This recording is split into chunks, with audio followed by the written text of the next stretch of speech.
Okay, so hello and welcome to the Revenue Revolution podcast, sponsored by Jointflows. Today we are joined by Kieran Smith, the go-to-market enablement and productivity manager at Staffbase, covering EMEA and APAC. So that must be interesting in terms of managing time zones, I guess. So we can dig a little bit into that as well. But thank you for joining us. How are you? I'm great. Thanks for having me on. Yeah, my job title is quite long, isn't it? When people ask outside of situations, I just do enablement because it's like go-to-market enablement and productivity for EMEA and APAC, and I also look after partner enablement globally as well. But I've just taken that out of the job title because otherwise it becomes a little bit like supercalifragilisticexpialidocious. You know what I mean? So Absolutely. I think we're going to cover a broad range of topics today, but we were just speaking about something which I think is really relevant before we actually started recording the podcast as well. So obviously you're very new to the role, so you're 3 or 4 months into this current role, and you spoke a little bit about your decision-making process in terms of how you decided where you wanted to work, what was important to them, and therefore, what enablement actually means. It'd be great to talk a little bit about that to begin with, where you're seeing how people are maybe not defining enablement in a way which you think is suitable, and why that is. yeah, no, I was quite conscious about where I wanted to go. It was quite a big move for me going from a company I was at where I was. It was a smaller team, so we had an enablement team of 4, and then we went down to 3 when someone moved internally.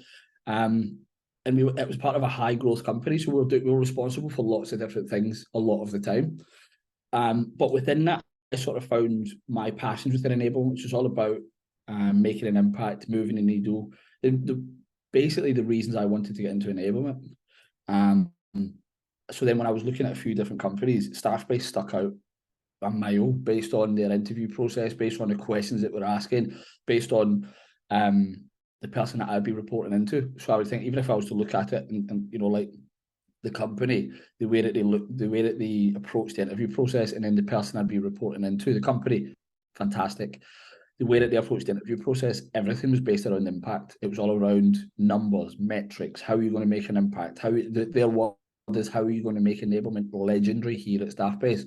And then my boss is exceptionally experienced, and she was also experienced in areas that I wasn't, and I wanted to learn those things. Like, she comes from like a strategy background at a massive company, so I chose all of those things. But to suppose to differentiate them more objectively, to say, I spoke to a few companies at the time, and lots of companies were still missing the mark, in my opinion, of what they expected from enablement. They were still very focused on onboarding. They were still very focused on tool rollout and tool adoption. Still very focused on training sessions and playbooks and stuff like that. Now, these are all great things, and these are all necessary things, but for me, they're 5 or 6 levels away from the North Star. And for me, the North Star is revenue, and it's called revenue enablement for a reason. Within sales or CS, it's all about how do you help the team perform better and achieve more revenue.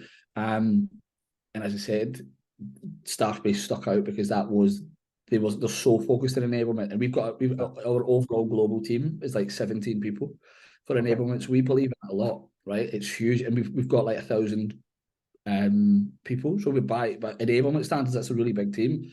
But I mean, Staffbase, they don't just talk the talk, they walk the walk. They have high expectations of what it is that we do and the impact that we're going to make. And I say that's really what made them stand out compared to everybody else I spoke to. Yeah. This is sorry. I was gonna say, this is very interesting because we had someone else on the podcast from the enablement world, Kapadia, and he said the exact same thing as you said. The enablement needs to be about revenue and revenue impact. Where do you see in today's world successful organization enabling enablement essentially in the right way? What's happened when they do it well, and what happens when they don't do well? Well, firstly, Kunal's a good friend of mine, and he's been a massive support to me in my career. So it's no surprise that you've had him on here. He's like one of the main thought leaders, in my opinion, on this subject, moving from operational to strategic enablement. I think there is a bit of a shift. There's a shift within the enablement community. There is a bit of a shift in expectations from companies on enablement. But I think if you really want to set enablement up for success, it's probably similar to what Canal said, but they need to be involved at the initial conversations. So if you're talking about, you know, percentage growth or whatever it may be, you know, ARR, or whether that be net retained revenue, enablement needs to be involved at that level of conversation. We need to be there to understand, is this just a number that you're putting on it? Like, how can we help with our understanding and strategy of helping us get there? And then we work backwards from there. So we go revenue, and then we maybe look at the sales velocity equation, for example, if it's similar to Canal. Then we come back from there and we'll look at the competencies or the levers that we can pull within each of those, and the competencies that come into that. And then we come all the way down to the bottom of, okay, now we get to the enablement part. So now that we've got the numbers and we've broken down the competencies, how do we execute on that? What's the best enablement formats? How do we communicate? Is it different regionally versus globally? Is it a new message? What tools do we have at our disposal? And I think that's the sort of conversations we should be having. They have to be strategic. So we have to be involved in the strategic conversations, whether that's just, you know, the head of sales enablement, but that's what has to guide everything. It does become operational, of course it does, because we have to execute on that vision. But if you're only being dictated to in terms of the vision, you're not really going to understand it. So you need to be involved somewhat in those conversations. And I know that every department wants a seat at the table, but even if we're just talking about like leadership offsites for revenue leadership, there should be some sort of enablement presence there. And I come across this, like, we have our truth in enablement for our worldview, and then you have the sales managers who have their truth, then you have the leaders who have their truth, and then for me, what we do is we take all of those subjective things, we wrap some data around it, and then we work back from the North Star, and where do we get to from there? So let's take my opinion, your opinion, and then let's look at it through the lens of data. Yeah. And to go to the other side, you've got people, again, we sort of mentioned it before, where people were talking about just onboarding, right, or just tool adoption, or nice playbooks and stuff like that. And to say these are all things that are important, but to what end? And I think my favorite question that I ask, and it's a little bit obtuse, but it's so what, right? We need a new playbook, or we've created a new playbook for this team. So what? What are we measuring? What's the baseline metric? Where do we want to go? What's the timeline? Realistically, that's what enablement's for, right? And most people don't even get a baseline. And he's going, that's nice. We did a really good session. Says who? Yeah, absolutely. I think you've hit the nail on the head there. I think what I'm seeing more and more now is that enablement are actually being part of the process in terms of putting together the plan, the go-to-market plan, how we're going to achieve our goals. And where I'm seeing it fall short is actually when you just brought in as an afterthought. Here, enablement, we've got this tool, as you said, can you roll that out for us? But once again, as you said, to what end? And speaking about that in terms of what end and the part that enablement play in the strategy of the actual business itself, in today's market, with things becoming more and more complex in terms of buying processes and, you know, timelines, number of stakeholders involved and so forth, how do you see enablement's role evolving, if at all? And what role specifically do you think enablement play in achieving those targets? Well, my philosophy on enablement is we should almost be like an internal consultant. And so we're almost like the connective tissue between RevOps, sales, execution in terms of like the actual sales teams, a little bit of marketing, a little bit of strategy. And we are the people that sort of pull all these people into the same room. Quite often these conversations are siloed. For example, if you've got a new process that's been rolled out from RevOps, why is it being rolled out? Who does it affect? We can do a session together to talk about that. If we've got messaging for marketing, who is it for? Why are we doing it? What are the key terms that we want to look for? If we've got a new tool, like the phrase I used just before we started recording is, quite often nowadays people are throwing technology at a process issue or a process problem or a will problem. I think it's, for me, I see enablement's role as being that strategic internal consultant and always being sort of the why guy or the why girl and asking, why are we doing this? What's the reason behind it? Again, people, like, for example, you have a conversation like, oh, we need objection handling training. Okay, based on what? Right? But, and again, just because that's one person's worldview doesn't mean that it's wrong. but also let's interrogate it a little bit. I think so for too long, enablement has just been like order takers. And I, as I say, I look at it from a strategic partnership internally, whereas lots of companies look at enablement as sales support. And I don't, do we support sales? I suppose, yes, we kind of do in terms of the execution. But if we're looking at the enablement function, we're a strategic partner for the business. And I think businesses who look at enablement that way and rightly hold enablement to that level of expectation, I think that's the right thing to do. I think if you just, like, there was a phase years ago where people were getting more VC money if they had an enablement function, right? But what they just got one, right? They just got one. But they were just like, oh, we'll just do onboarding. And honestly, like, even in an interview process, like, oh, or even now, like, you speak to some leaders like, we're not hiring that much, let's revamp onboarding right now. Like, what do you mean? Like, why are we not hiring people? Because you just had to let people go. Well, why did we let people go? Because we weren't performing well. Maybe we should focus on the performance. Never mind onboarding, because we're going to hire someone in 6 months, right? Let's focus where the problem is now, because it's probably going to take us a quarter, or if not longer, to fix. So when we're not performing, what does that mean? Is it not enough opportunities? Are we, the deals taking too long? Is the average order value? Are we not selling a platform? What is it? But we can make a difference today in enablement and sales if we work together, as opposed to let's just do onboarding, which we may or may not see results in for 12 months, right? Especially in enterprise, your ramp-up time is maybe 9 to 18 months. So why are we boring on onboarding right now? We should be talking about sales performance, because we're revenue enablement, not onboarding. I think that's again the difference between strategic and operational. Yeah, I like it. I've got a sports background, and I see enablement very much as your long-term coach, where you have to kind of understand what the end goal is, where you're currently sitting, and kind of map out what's required to get there along the way. It can be skill set, it can be optimization of specific metrics, but that strategic planning needs to be happening above you, basically. And something you said, Kieran, around impact, and you alluded to being able to have like an attribution model, understand impact. What's the best way for enablement to calculate the actual impact of their effort on the bottom line numbers?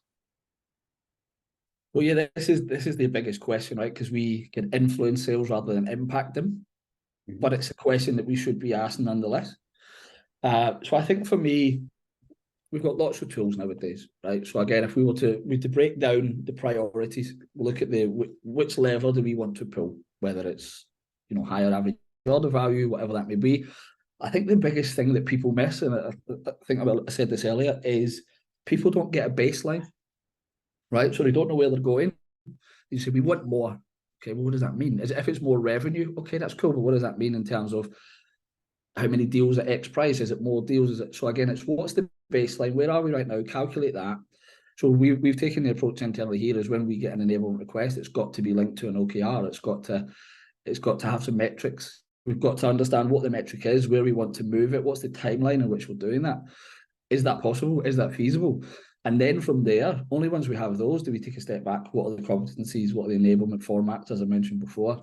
And then we have a sort of causation versus correlation conversation, right? We're always going to have that in enablement.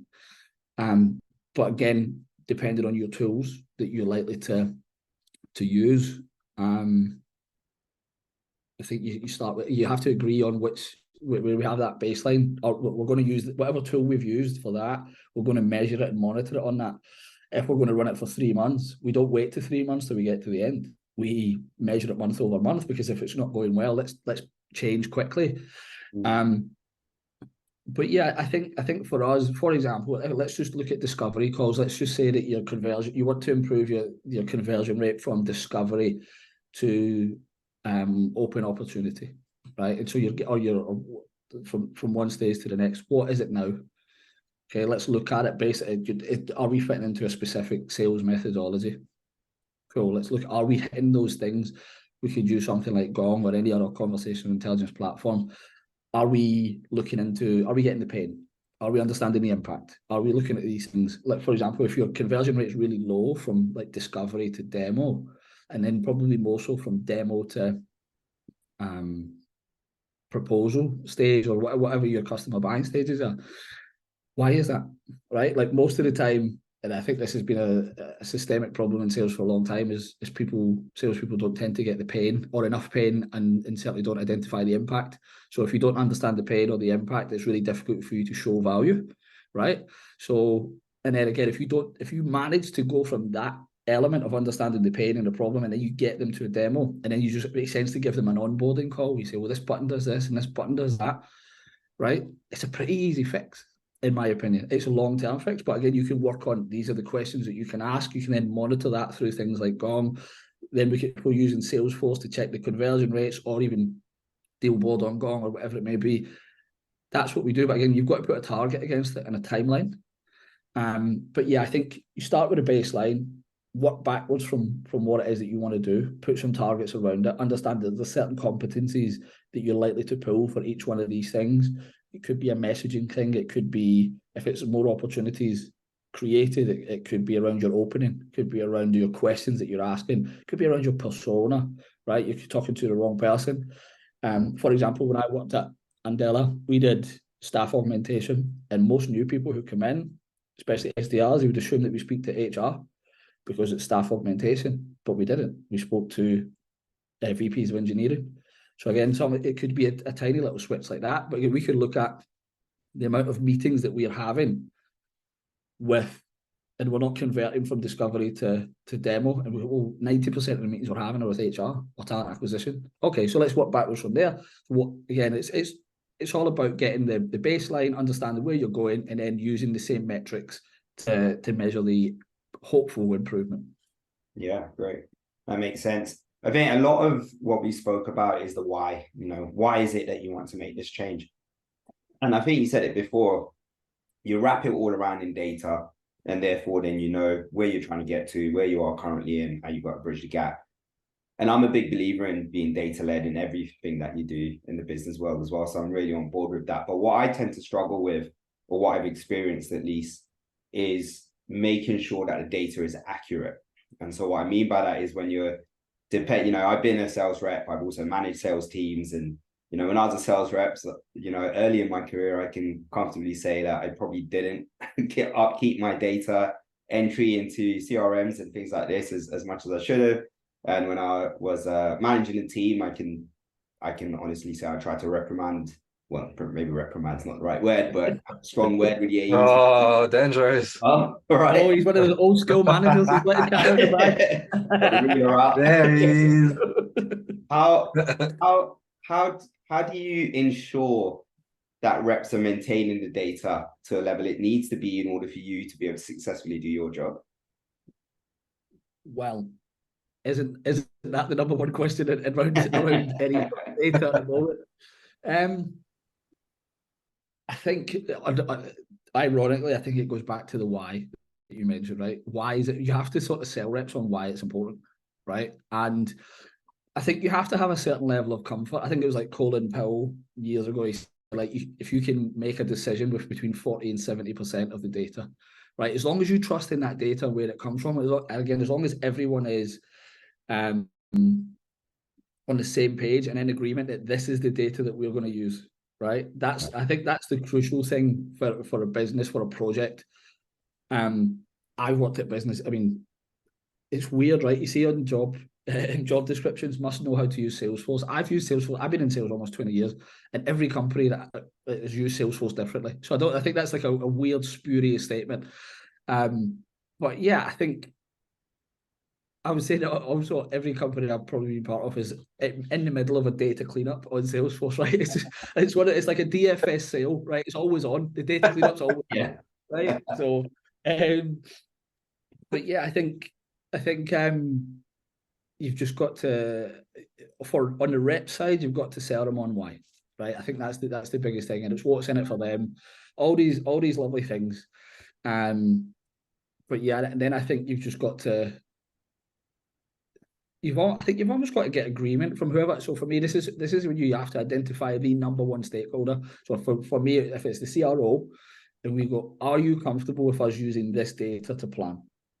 Yes or no, right? If it's not, and say, okay, like, we'll do this in this sort of interim plan for the next 3 months, until we get enough data. We can enable reps on getting this stuff like that. But I think you've got to be comfortable with the plan ahead. You really need to have agreement from the person, right? It's not enough for me to agree in my team if the CRO or my boss is completely on a different page.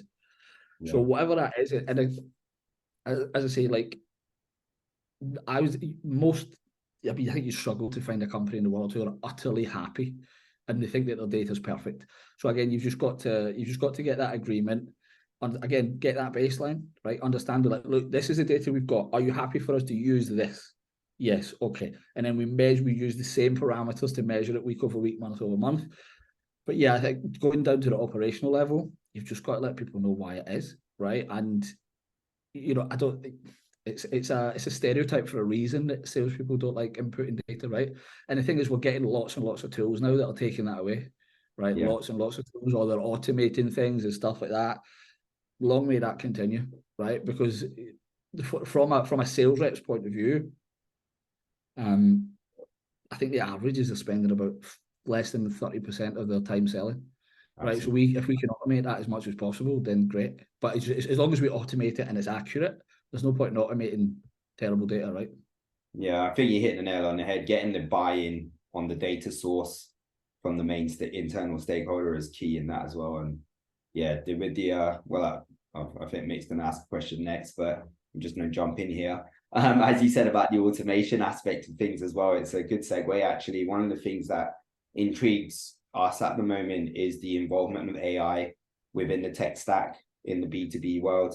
How do you see that playing out over the next 6-12 months? The world in terms of the kind of technology that's available now is so different to 12 months ago, just because the evolution and the pace of evolution is significant now. So how do you see that evolving with time? You know what? It's a great question, and it's a question that everyone has to be thinking about right now. I think there's even through the Sales Enablement Collective, I think they had a session, I think it was in New York, where someone was talking about AI and enablement. So it's touching every role in business. I'll be honest, when it comes to platforms that use the phrase AI, I'm still a little bit skeptical, because we've heard it for the last 2 or 3 years. I think in the last sort of 6 months, it's been hypercharged or put on steroids, and you've got all these links to Chat GPT-4 and all these things, and I think it's great. So I always approach it, if a vendor approaches me or someone talks about AI, I always approach it a little bit skeptically, because I've heard this pitch before. I'm happy to be convinced otherwise. And my other concern with AI, I think there's a difference between automation and laziness, right? And I think some of the things that I've seen, in my opinion, are bordering on lazy. Right, for example, I can't remember the name of the company, no disrespect to them, but we're seeing it a lot within sales now about automating sales coaching. I'm like, well, why do you need a sales manager then? What does that mean?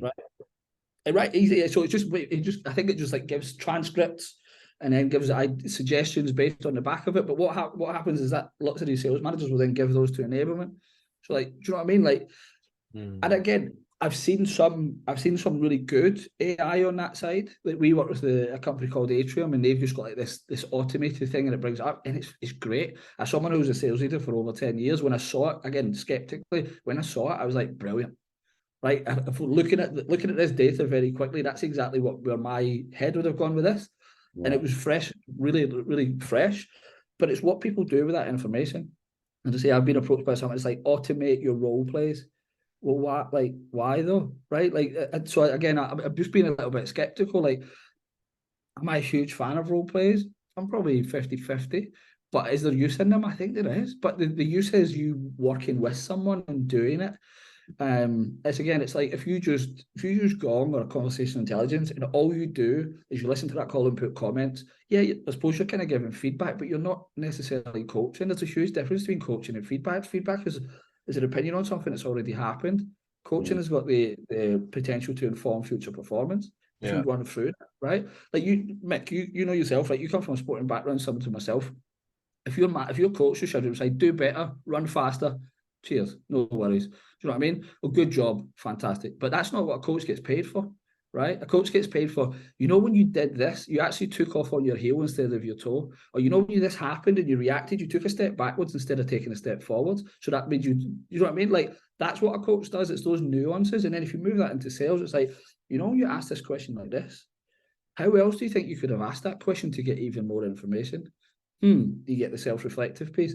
And I never want to lose that from sales because I think that's where the magic happens. Yeah. So maybe that's a little bit of a soapbox rant specifically on AI for sales coaching. But again, I'm seeing lots of people just don't want to do the job, right? Like they just want to press a button and someone else do it. So I'm excited for where AI can go. I'd be interested to see the difference between AI automation and AI laziness.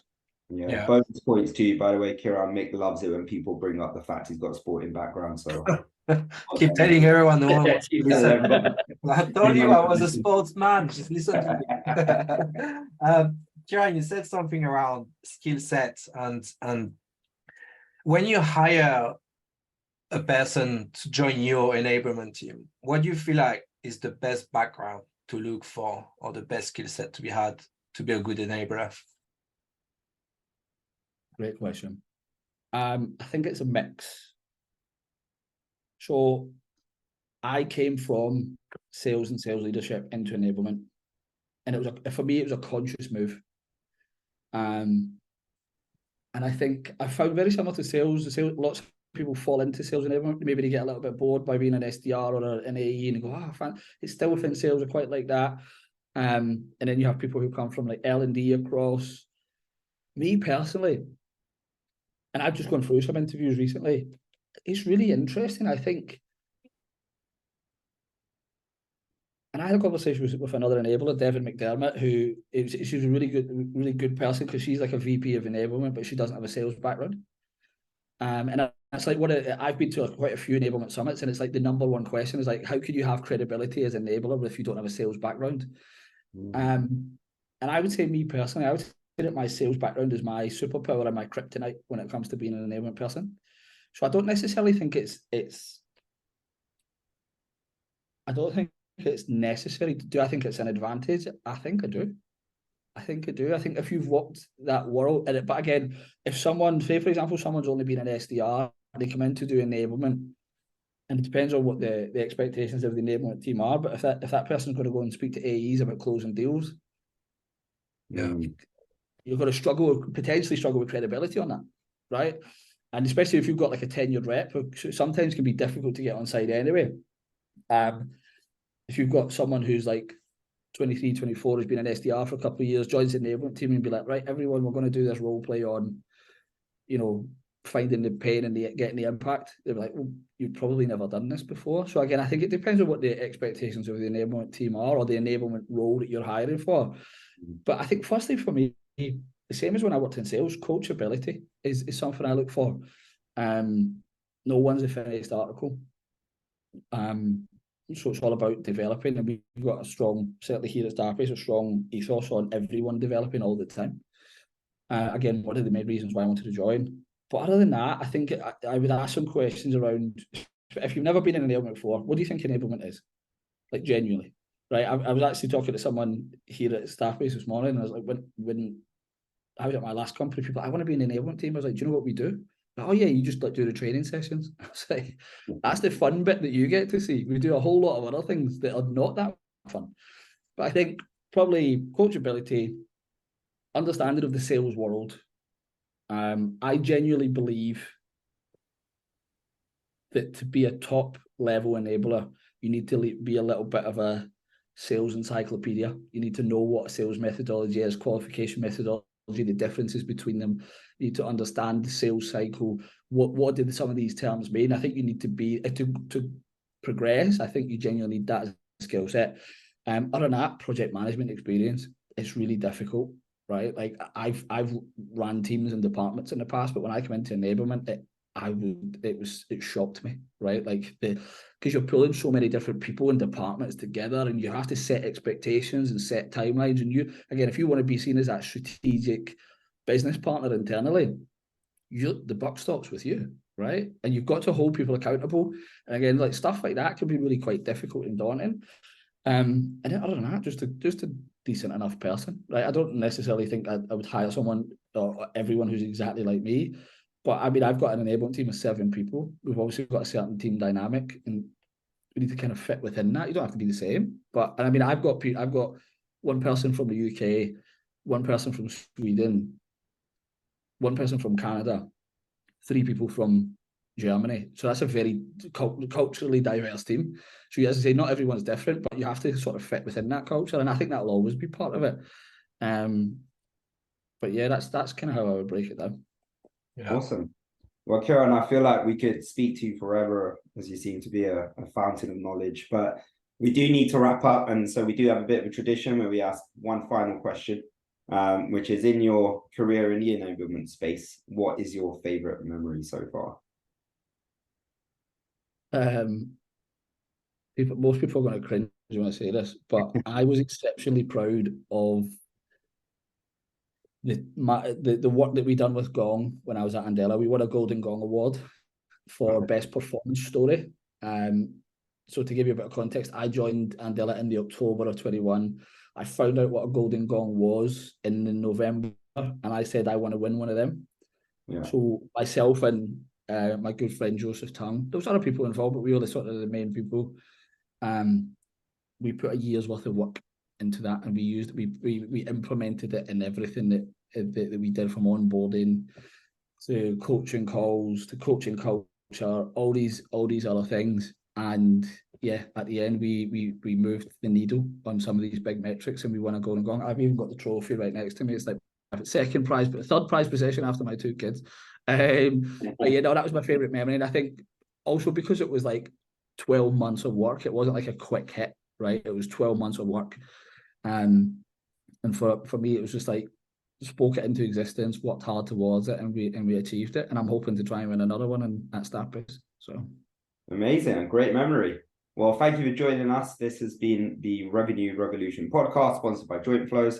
Until next time, thank you, Kieran. Cheers, guys. Thank you. Bye.